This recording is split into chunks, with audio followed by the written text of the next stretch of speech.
Angel Reese just compared herself to Michael Jordan. Let that sink in. The same player putting up 4-point game-send airballing layups looked at her career and said, "Yeah, that's Jordan-level greatness." Stephen A. Smith heard that and absolutely lost it on national TV. And honestly, he wasn't wrong because here's the thing. Jordan didn't just talk about being the greatest. He moved the needle. He built the NBA into a global machine. Sound familiar? Because one player in the WNBA is actually doing exactly that right now, and her name isn't Angel Reese. Do you think Reese is delusional? Let me know down in the comments below. So, here's what actually happened. Reese wasn't just casually dropping Jordan's name in some random interview. She was promoting her Reebok signature shoe, and she said, "Straight up, people are going to be wearing Reebok everywhere, just like how they wear Jordans everywhere. I want people to wear the Angel Reese ones everywhere as I'm the Jordan of my generation." That's not a hint. That's a full comparison. And Stephen A. Smith caught every single word of it. Picture this. You're watching First Take and Smith is sitting there, and someone brings up that quote and then someone reminds him that Reese just scored 4 points against the Indiana Fever. 4 points. Smith didn't even need to work hard to make his case. The numbers did it for him. He called. The comparison is delusional. And honestly, it's hard to argue with that word when you're looking at a 4-point game sitting right next to a Jordan reference. But Smith didn't just stop at the stat line. That's what made his take actually land. He went deeper than the box score. He talked about what Jordan's name actually means and why it means that Jordan filled arenas. Jordan took Nike from a running shoe company and turned it into a global empire. Jordan made casual fans into obsessed fans. And he did all of that by backing it up every single night on the floor, not just in press runs and shoe campaigns. Here's where it gets interesting. Smith basically used Reese's own branding ambition to make the argument against her. Because the Jordan comparison only works if you're doing what Jordan actually did. And what Jordan did was drag the whole league forward with him. Every arena he walked into was packed. Every game he played moved the business of basketball forward. That's the standard the name carries. So when you put your shoe next to his name, you're also putting your performance next to his performance. And that's where Rise's argument completely fell apart. Let's talk about what Smith was really doing here. Because it wasn't just a takedown for the sake of television. Smith was drawing a line. He was saying the Jordan label has a pricing that price is dominance consistency, and real cultural impact, not controversy, not headlines, actual results that make the whole sport bigger. And once he drew that line, that the conversation had to go somewhere, because if Reese isn't the one doing the Jordan is a thing in the WNBA right now, then who is? Smith didn't leave that question hanging for long. He pointed directly at a player who's been selling out arenas, breaking TV records, and landing deals that nobody in women's basketball has ever touched before. And she's wearing Indiana Fever red. So, let's actually talk about what moving the needle looks real numbers. Clark's rookie season broke the WNBA's all-time single-season attendance record. TV viewership for Fever games was pulling numbers the league had never seen before. The new media deal for the WNBA landed, the one worth over $2 billion, had Clark's name written all over it in everything but ink. The league was growing before she got there, sure, but the curve bent hard the moment she stepped on a professional court. Picture Rethes. It's 1988, and Michael Jordan is turning the NBA into something the whole world wants to watch. Casual fans became obsessed fans. International audiences started caring about Chicago. Nike went from a running shoe brand to a cultural institution because Jordan was wearing their stuff. He didn't just play basketball. He made basketball, something bigger than the sport itself. Clark is running that exact same play right now, just in a different league and a different era. And then there's Tiger Woods. Because Tiger isn't just a golf comparison people throw around loosely. Woods made golf must-watch television for people who had never picked up a club in their lives. Sunday afternoons in the late 90s and early 2000s, people who couldn't tell you what a birdie was were planted in front of their TVs because Tiger was playing. Clark is doing that same thing for the WNBA. People who have never watched a women's basketball game are setting phone reminders for Fever tip-offs. That's not a small thing. That's a genuine cultural shift happening in real time. Here's where it gets interesting, because the endorsement side of Clark's The Story is where the business world starts talking louder than the sports world. Clark is the first female athlete ever to endorse State Farm.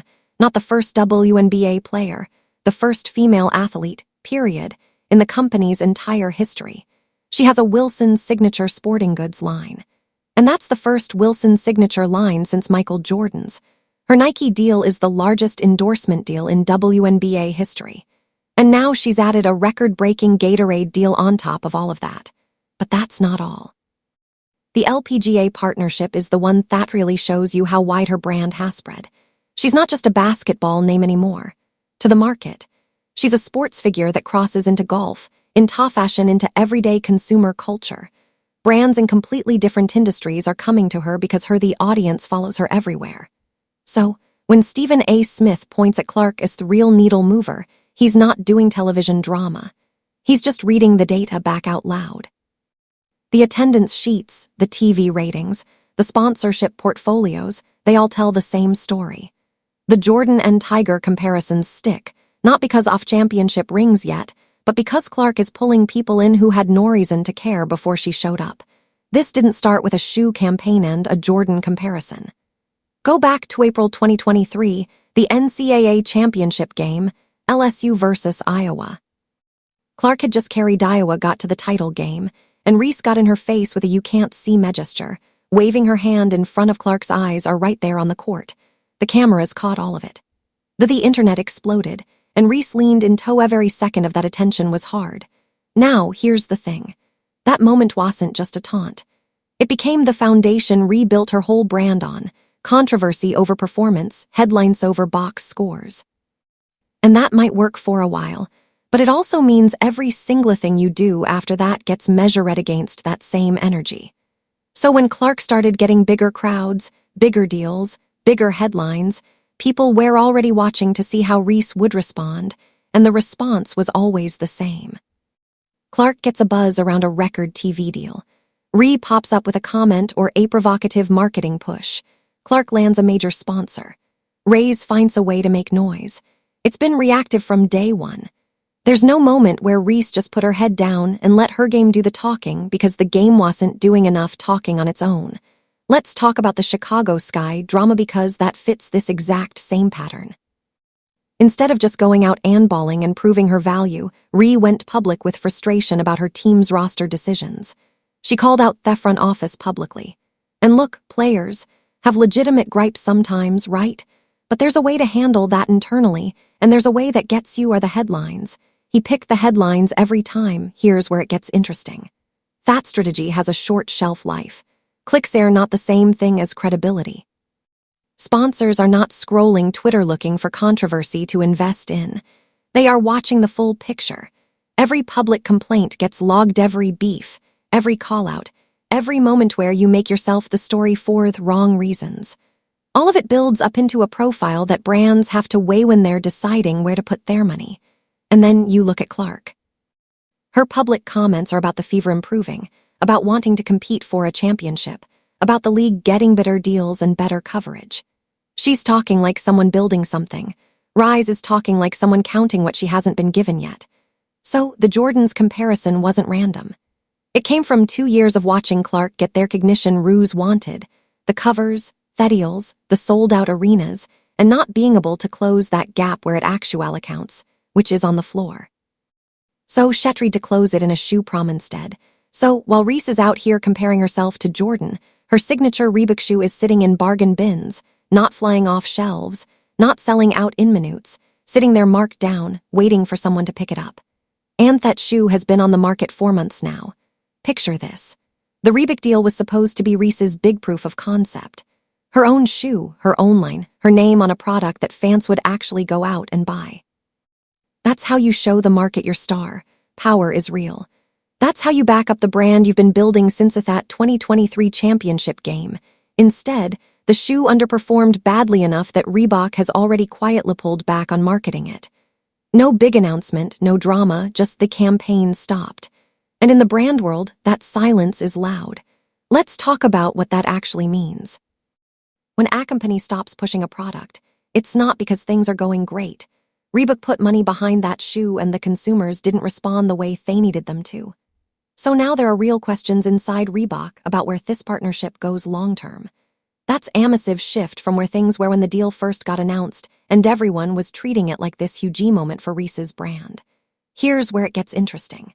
Because on the other side of this, Nike is doing the exact opposite with Clark. They're not pulling back. They're ramping up. More products, more campaigns, more visibility, more investment heading into 2026. Clark's Nike deal is already the highest endorsement deal in WNBA history, and Nike keeps building around it. The gap between how these two brands are treating their athletes right now is genuinely striking. And the reason isn't just basketball performance. Sponsors aren't only buying stats. They're buying how fans feel when they see that athlete's face on a product. They're buying reputation. They're buying full picture. And the full picture of Re includes the front office drama, the public complaints, the constant controversy, and the toxic energy that has followed her throughout the season.